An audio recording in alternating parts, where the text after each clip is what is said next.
دین میں غلو کی بہت اشکال ہے، بہت اقسام ہیں۔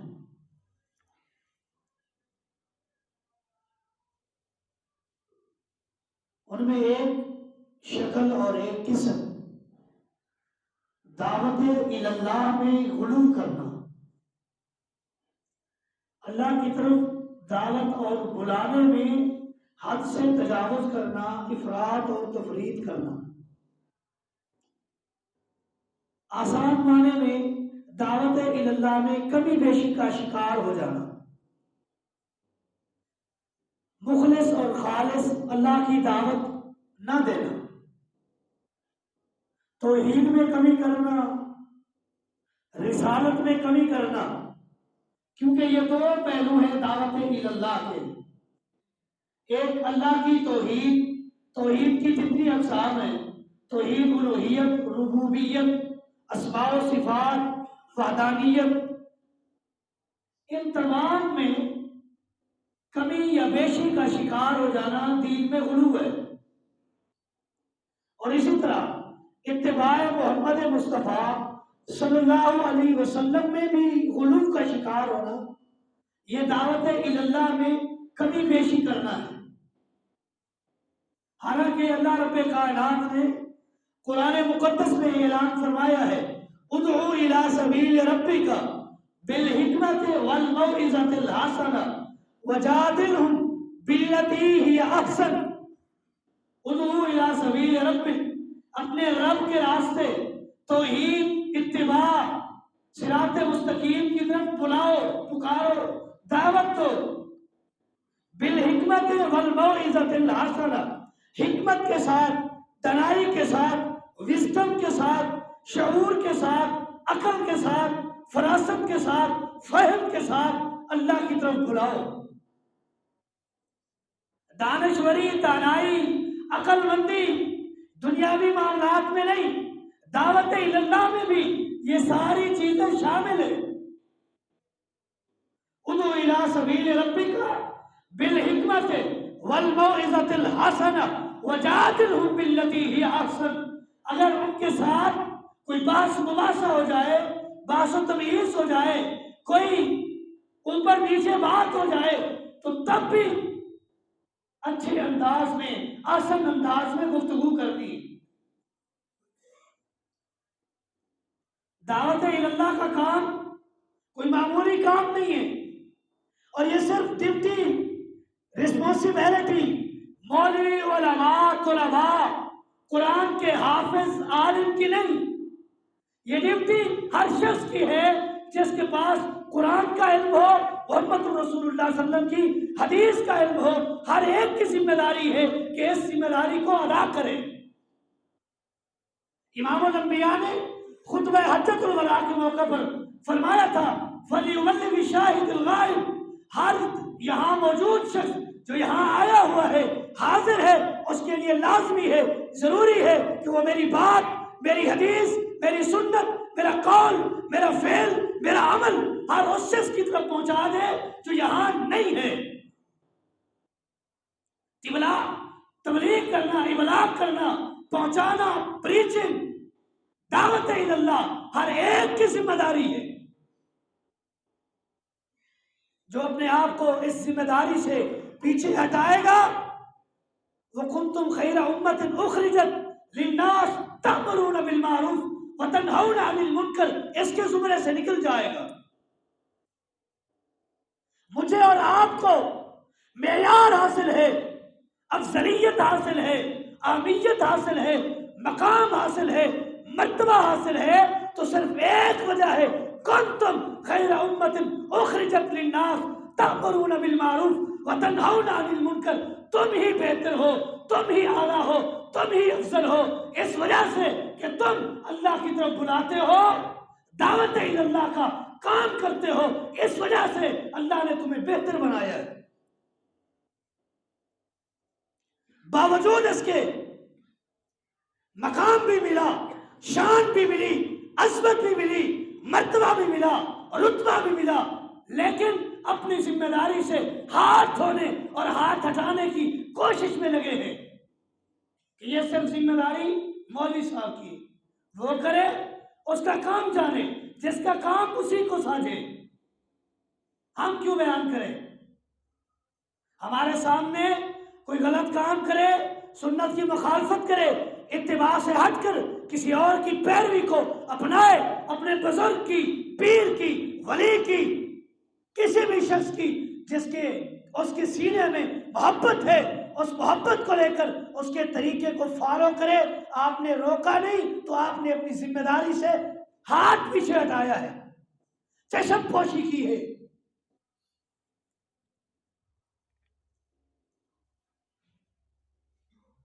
نبی علیہ الصلوۃ والسلام نے فرمایا ہے، سیدنا معاذ بن جبل رضی اللہ تعالیٰ عنہ کو یمن کی طرف روانہ کیا، آپ نے اس کو نصیحت فرمائی کہ آپ کو علاقہ یمن میں دعوت و تبلیغ کے مشن کے ساتھ روانہ کیا جا رہا ہے، لیکن آپ کے لیے ایک نصیحت ہے، اس نصیحت کو پلے باندھنا ہے، اس نصیحت کو چھوڑنا نہیں، پسے پش نہیں ڈالنا۔ وہ نصیحت یہ ہے، یسروا ولا تعسروا۔ ایک اور روایت کے الفاظ ہیں، یسرا ولا تعسرا، بشرا ولا تنفرا، وتتابع ولا تختلفا۔ اے معاذ، یمن جا رہے ہو، آپ کی ذمہ داری ہے یسرا، آسانی پیدا کرنی ہے، ولا تعسرا، تنگی نہیں، ترشی نہیں، لوگوں کو مصیبت میں مت ڈالیے، بشرا ولا تنفرا، لوگوں کو خوشخبریاں دیجیے، ان کے اندر نفرت مت پھیلائیے، وتتابع ولا تختلفا، مل جل کر ان کو اکٹھا کرنا ہے، اپنے ساتھ ملانا ہے، اپنی دعوت کے قدم کے ساتھ قدم ملا کر ان لوگوں کو چلانا ہے، اس دعوت کو، اس تبلیغ کو، اس مشن کو، اس ابلاغ کو پورا کرنا ہے، لوگوں کو ساتھ ملا کر، ولا تختلفا، ان لوگوں کے اندر اختلاف نہیں پیدا کرنا۔ نصیحت ہے امام الانبیاء کی ہر اس شخص کے لیے جو دعوت کے میدان میں داخل ہو چکا ہے یا داخل ہونے کا ارادہ رکھتا ہے کہ لوگوں کے اندر آسانیاں لے کے آؤ، تنگیوں کو ہٹاؤ، خوشخبریاں دو، نفرتیں مٹاؤ، لوگوں کو اپنے ساتھ ملاؤ، اختلاف مت کرو۔ اختلاف کا ایک زاویہ، ایک اینگل ہوتا ہے جہاں پر اختلاف پیدا بھی ہو سکتا ہے، اور وہ زاویہ، وہ اینگل یہ ہے کہ اگر کوئی شخص قرآن کے آنے کے بعد، محمد مصطفیٰ کے فرمان کے آنے کے بعد اپنی مرضی کرے، اپنی منمانی کرے، پھر اختلاف ہے۔ اگر کوئی قرآن کو سنے، سمجھے، عمل کرے، حدیث کو مانے، تسلیم کرے، عمل کرے، پھر اس میں اختلاف مت کیجیے۔ یہ دعوت کے اس مشن میں بگاڑ ہے، یہ دعوت کے اس کام میں ڈیٹوریشن ہے، بگاڑ ہے، کنفلکٹ ہے، مخالفت ہے۔ مخالفتوں سے بچو، دعوت اللہ کو مخلص کر کے اس پیغام کو، اس دعوت کو پہنچاؤ۔ امام الانبیاء نے فرمایا، احب الادیان الی اللہ تعالی الحنیفیت السمحہ۔ اللہ کو جتنے بھی اللہ نے دین نازل فرمائے، یہ سارے اللہ نے نازل فرمائے، جتنے انبیاء بھیجے میرے رب نے بھیجے، جتنے بھی دین اللہ نے، جتنے بھی پیغامات اللہ نے نازل فرمائے، ان سب پیغاموں میں اللہ کو سب سے زیادہ محبوب پیغام اگر کوئی ہے، الحنیفیت السمحہ، دین حنیفی ہے جس میں یکسوئی ہو، السمحہ، اور وہ دین حنیف یہ ہے کہ وہ دین تنگی لے کر نہیں آتا، وہ آسانی لے کے آتا ہے۔ بار بار دین کی دعوت امام الانبیاء نے بیان کی کہ دین کی دعوت میں مشکلات لے کر نہ ہو۔ مشکلات آتی ہیں، کسی کی زندگی میں زبردستی مشکلات لے کر نہ ہو، دین آسانی لے کے آتا ہے۔ امام الانبیاء جناب محمد رسول اللہ صلی اللہ علیہ وسلم پر اللہ نے قرآن نازل فرمایا، وَمَنْ أَحْسَنُ قَوْلًا مِّمَّنْ دَعَا إِلَى اللَّهِ وَعَمِلَ صَالِحًا وَقَالَ إِنَّنِي مِنَ الْمُسْلِمِينَ۔ اس شخص کی بات سے اچھی بات ہو ہی نہیں سکتی جو لوگوں کو عمل صالح کی دعوت دے اور یہ کہے وقال اننی من المسلمین کہ میں مسلمان ہوں، میرا پیغام اسلام کا ہے، میرا پیغام اسلام ایسے اسلام کا جو امن والا ہے، جس کے اندر امن ہی امن ہے، شانتی ہی شانتی ہے، آسانی آسانی ہے، تنگی نہیں۔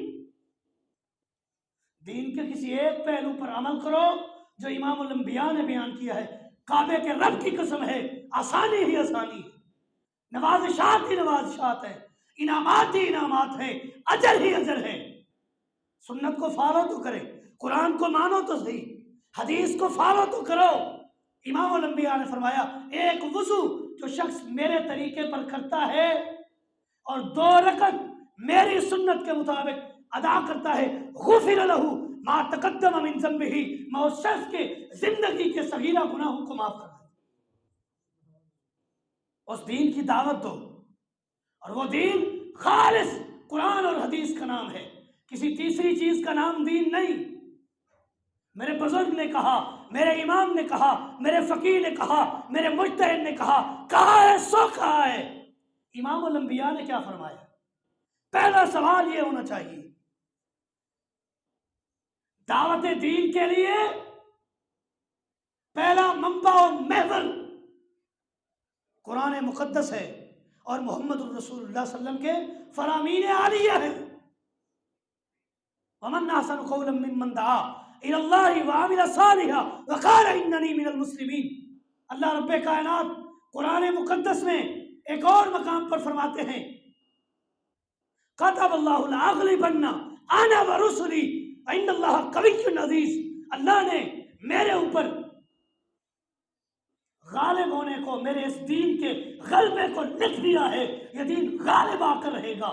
ان اللہ قوی عزیز، میرا رب قوت والا ہے، عزت والا ہے، عزیز ہے۔ ایک اور مقام پر رب دعوت اللہ کے اس مشن کو بیان کرتے ہوئے میرا پروردگار فرماتا ہے اے پیغمبر آپ کہہ دیجئے قل ھذہ سبیلی ادعو الی اللہ علی بصیرۃ انا ومن اتبعنی، یہی میرا راستہ ہے، اس کی اتباع کرو، یہ اتباع میں بھی کروں گا، تم نے بھی کرنی ہے۔ کہیں اللہ رب کائنات نے امام الانبیاء کو مخاطب فرمایا ہے یا ایھا الرسول بلغ ما انزل الیک من ربک، اے میرے رسول تبلیغ کیجئے، پہنچائیے وہ دین، وہ شریعت، وہ پیغام امن جو آپ پر ہم نے نازل فرمایا ہے۔ وَإِن لَّمْ تَفْعَلْ فَمَا بَلَّغْتَ رِسَالَتَهُ، اگر آپ نے ایسا نہ کیا تو اپنے رسالت کے، پیغمبری کے، نبوت کے اس مشن میں کمی کی ہے۔ فَمَا بَلَّغْتَ رِسَالَتَهُ، اپنے پیغام کو نہیں پہنچایا۔ آپ علیہ السلام نے اللہ کے ایک ایک پیغام کو امت تک پہنچایا ہے۔ ایسے تو نہیں امام الانبیاء نے میدان عرفات میں فرمایا تھا الیوم اکملت لکم دینکم واتممت علیکم نعمتی ورضیت لکم الاسلام دینا، میں نے آج کے دن تمہارے اوپر تمہارے دین کو مکمل کر دیا ہے۔ واتممت علیکم نعمتی، اور مکمل ہو گئی تمہارے اوپر اللہ کی نعمتیں۔ یہ دین اللہ کی نعمت ہے، یہ شریعت اللہ کی نعمت ہے، اس کے علاوہ اور کیا ہو سکتا ہے؟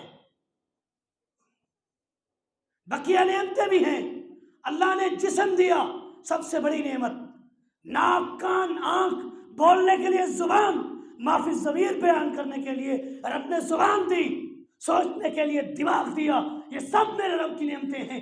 ان سب نعمتوں سے بڑی نعمت اگر کوئی ہے تو رب کا دین ہے جو اللہ نے تمہارے اوپر مکمل کیا ہے۔ اور جو چیز مکمل ہو جائے پھر اس میں کسی چیز کی گنجائش نہیں ہوتی۔ مثلا آپ نے ایک عمارت بنائی جو آپ کا مشن تھا، ڈبل سٹوری، ٹرپل سٹوری، جب کمپلیٹ ہو گئی اب اس میں کسی چیز کی گنجائش نہیں ہے۔ جو گنجائش پیدا کرے گا، جو دین میں کوئی اور چیز داخل کرے گا، وہ اللہ کے اس پیغام کی نفی کر رہا ہے۔ دین میں جو چیز داخل اور شامل کر رہا ہے، اللہ کے اس پیغام کی نفی ہے۔ اللہ نے کیا فرمایا کہ میں نے تمہارے اوپر تمہارے دین کو مکمل کر دیا، کمپلیٹ ہو چکا۔ اور جو چیز کمپلیٹ ہو جائے اب اس میں کوئی گنجائش نہیں ہے، اور جو گنجائش پیدا کرے، جو داخل کرے، جو دین میں کسی نئی چیز کو داخل کرنے کی جسارت کرے، تو دین نہیں بن سکتا، وہ اس کی اپنی سوچ ہے۔ دین وہ ہے جو اللہ نے محمد رسول اللہ صلی اللہ علیہ وسلم کے قلب اندر پر نازل فرمایا ہے۔ ایک اور مقام پر اللہ رب کائنات نے فرمایا، کل اے میرے پیغمبر آپ کہہ دیجئے اطیعوا اللہ و اطیعوا الرسول، اللہ اور اس کے رسول کی اطاعت کرو۔ وَإِن تَوَلَّوْا فَإِنَّمَا عَلَيْهِ مَا حُمِّلَ عَلَيْكُمْ مَا حُمِّلْتُمْ وَإِن تُطِيعُوهُ تَهْتَدُوا وَمَا عَلَى الرَّسُولِ إِلَّا الْبَلَاغُ الْمُبِينُ۔ اے پیغمبر آپ کہہ دیجئے تمہارے اوپر اللہ اور اس کے رسول کی اطاعت لازمی، فرض اور واجب ہے۔ وَإِن تَوَلَّوْا، اور جو روگردانی کرے گا، پھرے گا، ہٹے گا، فَإِنَّمَا عَلَيْهِ مَا حُمِّلَ، جو اس کے ذمے ہے اس نے وہ کر دیا، عَلَيْكُمْ مَا حُمِّلْتُمْ، اور جو تمہاری ذمہ داری ہے آپ وہ ادا کریں۔ إِن تُطِيعُوهُ تَهْتَدُوا، اگر وہ آپ کی بات مان کر آپ کے اطاعت کریں، تسلیم کریں، مانیں، عمل کریں، تو وہ ہدایت پر ہیں، ان کو ہدایت نصیب ہوگی۔ وَمَا عَلَى الرَّسُولِ إِلَّا الْبَلَاغُ الْمُبِينُ، رسولوں تک ہمارا یہ حکم ہے کہ ہمارے پیغام کو پہنچا دیں، بس پہنچانا آپ کی ذمہ داری، پہنچا دینا، دین کی دعوت دینا یہ آپ کی ذمہ داری ہے، اور آپ نے بخوبی سر انجام دی۔ طائف میں پتھر کھائے، شیب ابی طالب کی گھاٹی میں 3 سال تک معصور رہے۔ اٹھائیے سیرت کی کتابیں، سیر والوں نے لکھا ہے کہ امام الانبیاء شیب ابی طالب میں کھانا پینا یہ ساری چیزیں سوشل بائیکاٹ تھا، بند تھا امام الانبیاء پر۔ ایک گھاٹی میں معصور ہیں، بند ہیں، پینے کے لیے پانی نہیں، کھانے کے لیے خوراک نہیں، سوشل بائیکاٹ ہے۔ کوئی خوراک پانی لے کر نہیں جا سکتا، جو لے جانے کی جسارت اور کوشش کرتا اس کے مشکیزے کو پھاڑ دیا جاتا۔ جانے کی اجازت نہیں۔ اٹھائیے سیرت کی کتابیں، کعبے کے رب کی قسم ہے امام الانبیاء نے درخت کے پتوں کو چوسا ہے، چمڑوں کو چوسا ہے خوراک کے طور پر، لیکن اپنی دعوت کے اس مشن کو چھوڑا نہیں جو خالص رب کے دین کی دعوت کا مشن تھا۔ ایسے تو نہیں، انہوں نے ایک ڈیلیگیشن، ایک وفد امام الانبیاء کے چچا کے پاس بھیجا تھا کہ اپنے بھتیجے محمد صلی اللہ علیہ وسلم کو سمجھا دو کہ وہ باز آ جائیں، اس دین کی دعوت کو چھوڑ دیں، وگرنہ ہماری دشمنی مول لیں، ہم دشمن بن جائیں گے۔ امام الانبیاء کے مہربان اور شفیق چچا ابو طالب نے بلایا اور ان کو یہ احوال بتایا۔ امام الانبیاء نے جو جواب دیا، کعبے کے رب کی قسم ہے، جواب سنیے۔ امام الانبیاء نے فرمایا اگر یہ چاند کو میرے ایک ہاتھ پر، سورج کو دوسرے ہاتھ پر رکھ دیں، پھر بھی اپنے اس مشن سے دستبردار نہیں ہوگا۔ پھر آپ کے چچا نے کہا ان کی جرأت نہیں آپ کو ہاتھ لگا سکے۔ دعوت دین دو، تکلیفیں آتی ہیں، مصیبتیں آتی ہیں، مصائب آتے ہیں، مشکلات آتے ہیں، بیئر کرنا میری بھی ذمہ داری، آپ کی بھی ذمہ داری ہے، پھر اجر عظیم سے رب نوازے گا۔ اللہ نے فرمایا یا ایھا النبی انا ارسلناک شاہدا ومبشرا ونذیرا وداعیا الی اللہ باذنہ وسراجا منیرا۔ اے میرے پیغمبر، ہم نے آپ کو انا ارسلناک، ہم نے آپ کو بھیجا ہے شاہدن، گواہ بنا کر، ومبشرا، خوشخبری دینے والا، ونذیرا، ڈرانے والا، وداعیا الی اللہ باذنہ وسراجا منیرا، اور اللہ کی اجازت سے رب کی طرف بلانے والا۔ دعوت الی اللہ کا مشن ہم نے آپ پر سونپا ہے، آپ بخوبی انجام دیں۔ دین کی دعوت، اس میں غلوب نہیں کرنا، کمی نہیں کرنی، بیشی نہیں کرنی، زیادتی نہیں کرنی، بگاڑنا نہیں، کنفلکٹ نہیں ڈالنا، ڈیٹوریشن سے اجتناب کرنا ہے، ارتکاب نہیں کرنا۔ اگر کوئی شخص ارتکاب کرے گا، امام الانبیاء نے وعید بھی سنائی۔ آخری حدیث سنا کر اپنی بات ختم کرتا ہوں۔ امام الانبیاء فرماتے ہیں صنفان من امتی لن تنالہما شفاعتی، دو بدقسمتی کے اور بد نصیبی کے حامل شخص وہ ہیں جن کو میری شفاعت بھی کام نہیں آئے گی، میری شفاعت کے حقدار نہیں بنیں گے۔ پہلا کون؟ امام ظلوما غشوما، ایسا حاکم، ایسا وڈیرا، ایسا سردار، ایسا صاحب حیثیت، ایسا طاقت والا، ایسا قوت والا، جو اپنی قوت کے بلبوتے پر، طاقت کے بلبوتے پر، پیسے کے زور پر لوگوں پر ظلم کرے، قیامت کے دن امام الانبیاء کی شفاعت سے محروم رہے گا۔ اور دوسرا بد نصیب، بدقسمت وہ شخص ہے وَكُلُّ غَالٍ مَالِكٍ، ہر وہ شخص جو میرے دین میں غلو کرے گا، کمی کرے گا، زیادتی کرے گا، اور کمی اور زیادتی غلو کا ارتکاب کرے گا اور دین میں بگاڑ داخل کرے گا، وہ شخص بھی قیامت کے دن میری شفاعت سے محروم رہے گا۔ اب آپ کی مرضی امام الانبیاء کی شفاعت حاصل کریں، آپ کی مرضی امام الانبیاء کی شفاعت سے محروم رہے۔ میں نے بات بیان کر دی، امام الانبیاء کا فرمان بیان کر دیا، رب کا قرآن بیان کر دیا، ایک نہیں لگاتار 7 جمعے آپ کو بیان کیا کہ دین میں کمی نہیں کرنی، زیادتی نہیں کرنی، توحید کے معاملے میں، سنت کے معاملے میں، اتباع کے معاملے میں کمی زیادتی نہیں کرنی۔ اگر کرو گے اجتناب اور ارتکاب کرو گے، اس سے نہیں بچو گے تو رسول اللہ کی شفاعت سے محروم رہو گے۔ اللہ تبارک و تعالیٰ سے دعا ہے اللہ رب کائنات دعوت الی اللہ خالص کرنے کی توفیق دے۔ ھذا ما عندی واللہ اعلم بالصواب وما توفیقی الا باللہ۔